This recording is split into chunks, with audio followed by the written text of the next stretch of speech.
Hi there, Phil again. This is one of a series of tips that I'm producing regarding aspects of safety in the garden. Some of the biggest risks that we face in our gardening context are damage to our back, damage to our skin, both of which I've suffered. And one of the other most serious ones is the risks of damage to the eye. And there's actually quite a range of different ways that we can damage our eyes. So in this tip, I'll be going through them methodically one by one, and in each case identifying it and talk about the risks and then how we can avoid the problems that can arise.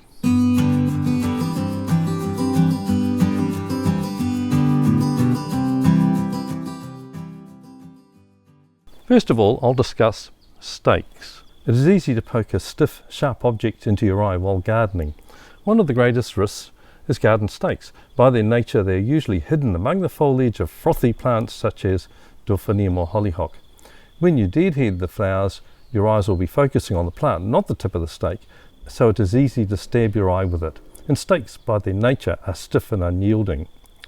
One method for improving safety is to only use stakes that either curl over at the top, as I'm showing here, or have a bright yellow cap or white tip. However, the only sure method is to wear approved safety glasses. Ordinary prescription glasses are often not sufficient, as they usually don't have wraparound protection and the stake can actually enter the eye from the side, as has occurred with a friend of mine recently.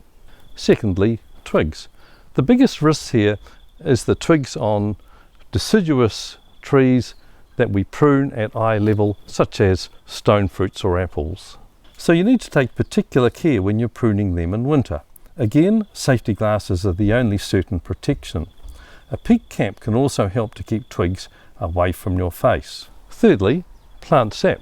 A very wide range of plants, such as various members of the carrot family and primulas, can actually cause dermatitis, and if we happen to rub our eye with our fingers, we can transmit into the eye and cause quite a major problem. Some of them can actually even squirt out poisonous sap while you're pruning them. A prime culprit is the diverse members of the Euphorbia genus. The sap, being corrosive, can cause inflammation and even permanent blindness. Safety glasses provide protection. Many plants such as oleander and the ornamental Dieffenbachia have poisonous saps that can accidentally run into your eye. Wearing gardening gloves can give you some protection from this, as we're less likely to rub our eyes with them than with our hands. When you finish a gardening session, wash your hands immediately with soap and warm water to eliminate the risks. I have found that the sap from some of these plants is very hard to remove, so you may need to wash several times. If you get sap in your eyes, flush them out with fresh water and seek medical attention. Ultraviolet radiation. I live in a country where the radiation is very strong, even when there is cloud cover. When gardening, our eyes are often highly exposed to the sunlight. While UV isn't harmful at mold levels, and it may even be beneficial for our eyes, excessive exposure may lead to long-term conditions such as cataracts and macular degeneration.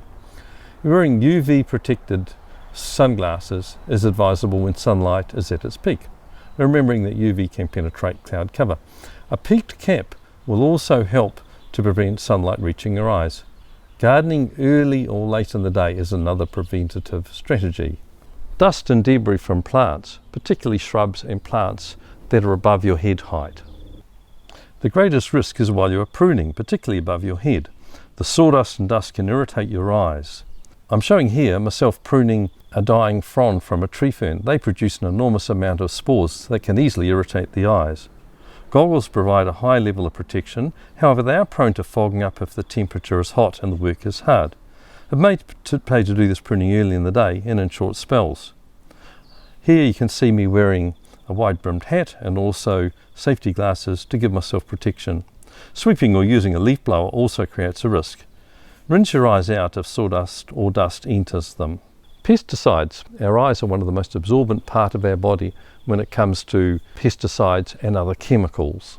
There's a risk of long-term damage from this. When spraying, wear goggles and direct the spray away from you. Also keep the sprayer at low pressure, as this creates larger droplets and less risk of drift. Rinse your hands, eyes and face immediately after spraying. So that's it for this tip. Just a reminder that I am producing a range of tips regarding different aspects of safety, so be sure to subscribe so that you will be notified about them when they become available, and also give a good thumbs up to this tip. And of course, thanks very much for watching this through to the end.